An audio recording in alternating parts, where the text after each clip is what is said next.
Então, hoje tem mais uma aula de produção de texto, tá?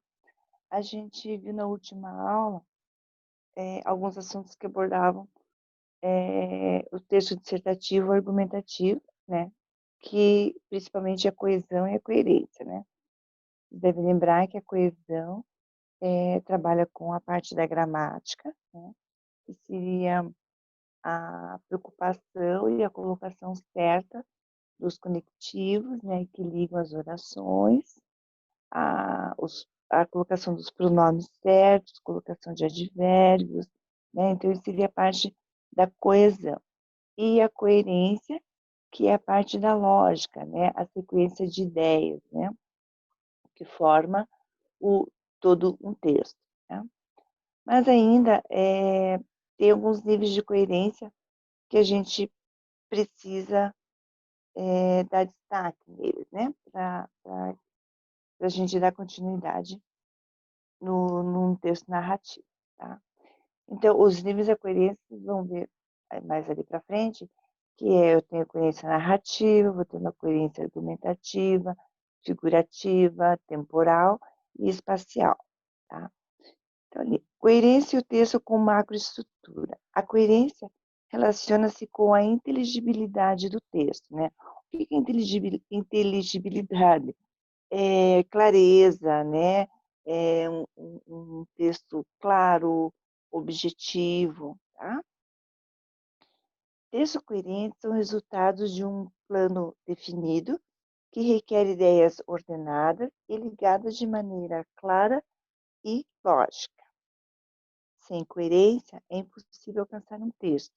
É preciso que as ideias se ajustem e se complete de maneira harmoniosa.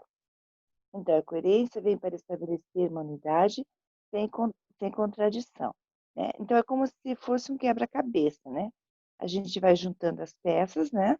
Vai colocando as peças juntas para formar aquele quebra-cabeça, né? O texto, né? Depois a gente vai juntando as ideias, né? Os argumentos para formar aquela unidade, né? Aquele texto argumentativo, tá? Então, daí, isso que eles trabalham bastante, então, com a macroestrutura do texto, tá? O que é uma macroestrutura do texto? Por exemplo, a gente tem um determinado tema, né? E a gente está trabalhando, né? Está abordando aquele conteúdo. E, de repente, a gente acaba aqui fugindo um pouco do tema, né? Como a gente vai colocar um exemplo, alguma citação, uma coisa, e acaba fugindo um pouco do tema, né? O que a gente precisa fazer? Rapidamente retomar, né, ao texto, porque senão o que vai acontecer? Fica aquela chamada a fuga do tema, né? E fugir do tema compromete totalmente o texto, né? Tanto que em provas de concurso, vestibulares, né, Enem mesmo, a fuga do tema é o motivo de uma nota zero, tá? É a única forma que se anula em primeira mão uma redação. Fugiu do texto, zerou, tá? O segundo item que é bastante cobrado é o número de linhas, né, exigido, né? Claro que se passar uma, duas linhas, né, e o texto estiver assim, excelente, maravilhoso, às vezes eles até que acabam fazendo uma vista grossa e passando. Mas não adianta passar o texto, passar uma ou duas linhas e o texto também, o conteúdo não está adequado, daí também não vai adiantar muita coisa. Né? Como qualquer outro tipo de textual, o argumentativo, o dissertativo argumentativo, né, ele tem características próprias, né, que vão desde detalhes, né, com a escolha de determinadas palavras, conectivos, né, a sua ordenação, até a gente formar aquilo que todos conhecem, né, a introdução, o desenvolvimento e a conclusão do texto. Né? Tal divisão do texto em grandes partes, com características próprias, pode ser chamado de macroestrutura textual. Bom, então, os tipos de coerência que eu falei no início, né? A narrativa, argumentativa, figurativa, temporal e espacial. A gente vai ver uma por uma aqui agora. A coerência narrativa se dá na compatibilidade entre a caracterização de um personagem ou outro elemento figurativo do texto e o uso de suas habilidades ou características ao longo do texto. Então, eu tenho a frase que diz assim: a moça sem pernas dançou toda a noite, dando saltos de alegria com seus sapatos de sal. Onde que está a incoerência aqui? Se a moça era sem pernas, como que ela dançou toda a noite, deu salto de alegria de sapatos de salto, de sapatos de salto, né? Veja, é uma incoerência narrativa. Uma coerência argumentativa. Estabelece-se entre o argumento e os termos que o reforçam. Utiliza-se de certos pressupostos ou dados para a reafirmação do raciocínio que se deseja montar, como as relações de causa, consequência, articuladas, né, e logo se conclui algo. O homem deve buscar o amor e a amizade, mas ele não deve confiar em ninguém. E por isso é melhor que viva só. Então veja, incoerente, porque os argumentos utilizados não reafirmam o primeiro, né? Então, isso aqui está o quê? Está entrando numa contradição. Se o homem deve buscar o amor e a amizade, como que ele não deve confiar em ninguém, né? E é por isso que por isso que é melhor viver só, né? Então, veja que o argumento dele contradiz, né, com a primeira ideia do autor. Aí nós temos uma coerência figurativa, né? Refere-se à combinação de figuras para manifestar um dado tema ou a compatibilidade das figuras entre si. Do lado ali você tem uma figurinha, diz assim: o verão vai ser quente, invista-se o 13º num dos nossos ventiladores. Tá, mas vejam que eu tenho uma figura que aparece motos. Eu falo em ventiladores e aparece motos, né? Então, veja, é incoerência ali, porque no lugar dessas motos, da imagem das motos, a gente deveria ter o quê? Ventiladores, né? Mas, aqui, o que que ele fez? Ele utilizou uma incoerência proposital, né? Por que as motos? Porque as motos, a moto, no caso, ela proporciona vento e frescor no verão também, né? Então, muitas vezes, dentro de uma coerência figurativa, pode-se usar, né, mas no sentido proposital, né, uma determinada incoerência assim.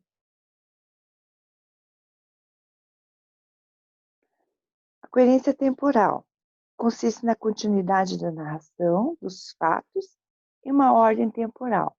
Refere-se a uma lógica de começo, meio e fim. Lavarei o feijão para depois catá-lo. Olha, lavarei o feijão para depois catá-lo. Quer dizer, existe uma inversão de fatos aqui, né? Então fica confuso. Primeiro você teria que catar o feijão e depois lavá-lo, né? Coerência espacial, né? Compatibilidade entre enunciados do ponto de localização no espaço. Fizeram todos os exercícios físicos no clube enquanto estavam no banheiro da casa. Ué, fizeram exercício no clube e estavam no banheiro da casa? Quer dizer, a incoerência de espaço aqui, né? Como que você pode estar em dois lugares ao mesmo tempo, né? Coerência de nível de linguagem.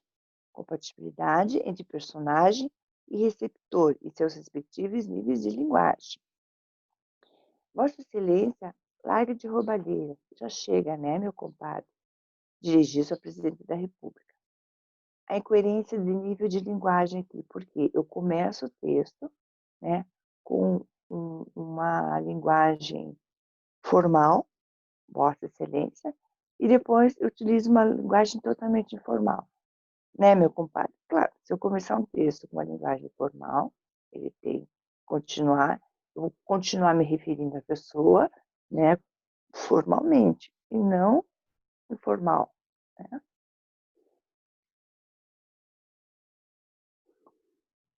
A importância do convencimento, né? Tanto a tese quanto os pontos de vista do autor a respeito das informações inseridas no texto devem ser claras e objetivas. Para que o autor tenha condição de convencer o leitor a acatar o seu ponto de vista, ele deve selecionar, organizar e relacionar argumentos consistentes, né? A gente vai falar um pouco aqui sobre o convencimento, né? O que a gente tem que passar para o leitor, convencer o leitor, né, da ideia que você está passando. Ou seja, aqueles que podem ser comprovados, né, a partir de informações verídicas, né? Então, você pode comprovar através de pesquisas, reportagens, mobilização de outras vozes, de autoridade para concordar suas ideias, né, como os pesquisadores, filósofos, estudiosos, sociólogos, profissionais da área. Tá? Aí, nós temos a propaganda, né? A propaganda também chamada de persuasão, né? A persuasão ele vem do verbo persuadir, né? Que diz levar a crer ou acreditar, ou seja, o fato de você tentar convencer o outro a acreditar em você. Né? A propaganda, né, que eu chamo de um texto publicitário, né? Ela, como você já deve ter percebido, tem por objetivo justamente o que foi exposto na definição acima, tentar convencer o público de alguma coisa. Né? Por isso, sempre que vir ou ouvir um anúncio, lembre-se que os publicitários estão usando a linguagem persuasiva para conquistar você, seja através de palavras, cores, imagens e principalmente fazê-lo comprar mais, mais e mais. É verdade, né? Veja que aqui eu tenho uma figura, né, uma imagem de um pacote de açúcar e aqui do lado é um adoçante. Não dá para definir direito a imagem, mas ele é um adoçante. Tá? Então, a estratégia que o autor utiliza para o convencimento do leitor baseia-se no emprego de recursos expressivos, verbais e não verbais, né? Então, verbais, porque eu tenho as imagens, né? Açúcar, né? Mude sua embalagem, né? E as não verbais e as figuras, né? Então, qual é o objetivo do autor aqui? Seria ridicularizar a forma física do cliente, criticar o consumo de produtos industrializados, associar o vocábulo açúcar com a imagem do corpo fora de forma ou incentivar a prática de esportes.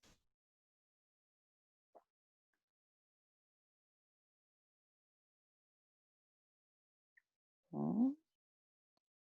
Letra C.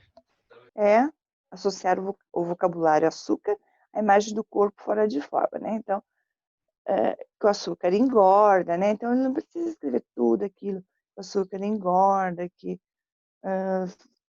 entre aspas, faz mal para a saúde, né, coisa assim. E já o adoçante, né, fininho, magrinho, etc. E tal. Então, você veja o poder da persuasão de um texto publicitário. Né? Só que quando a gente faz um texto publicitário, o texto ele não pode perder o rumo, né? Ele precisa ser claro, tá vendo? Ó, conciso e fazer o leitor entender a proposta. Né? Não se perder do pensamento, né? Então, o texto publicitário tem que realmente atrair o leitor, né? Bom, o que mais que eu posso falar sobre um texto publicitário? A gramática, né? A gramática é uma coisa importante também, né? Você tem que compartilhar um conteúdo publicitário, né? A gramática precisa estar em dia, né? Você quer que seu cliente, né? Você quer que seu cliente seja captado, né? Você quer tomar a atenção do seu cliente, né? Pode ser também um texto informal, né? Quando a gente faz um texto publicitário, né? É apenas o suficiente para criar uma aproximação, né? Entre a marca e o leitor, né? Nada mais, nada menos, né? Só manter o foco no que o texto está propondo, para que o leitor não, não, não, não saia, né, fora do contexto que você quer passar, tá, gente? Então, por hoje é isso.